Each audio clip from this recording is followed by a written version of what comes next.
Reta final do jogo, 1-0 para o Mirassol. Tem falta o Mirassol para bater. Autorizada a cobrança, Chico Kim no capricho, golaço!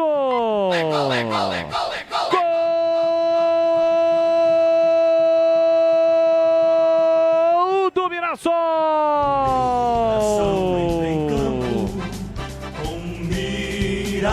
Chico Kim tem a 10 estampada na camisa. Com muito capricho, Chico Kim meteu no canto esquerdo do Luan Ribeiro, que tentou ainda chegar, mas aquele braço não tão comprido, né? Bracinho curto, e a bola foi ali na meia altura, não foi no ângulo, mas foi uma bela cobrança do Chico Kim.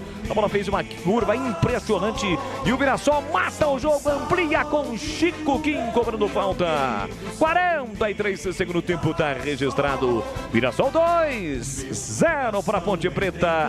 Vladimir Catarino. Eu sou saudosista, eu me arrepio todo quando vejo um gol de falta, né? Hoje em dia é tão raro sair gol de falta e o Chico Kim numa qualidade incrível, tirou totalmente da barreira e quando o Luan Ribeiro caiu para tentar defender, a bola já estava nas redes. Festa do torcedor do Mirassol, mata o jogo 2-0 para o time da casa.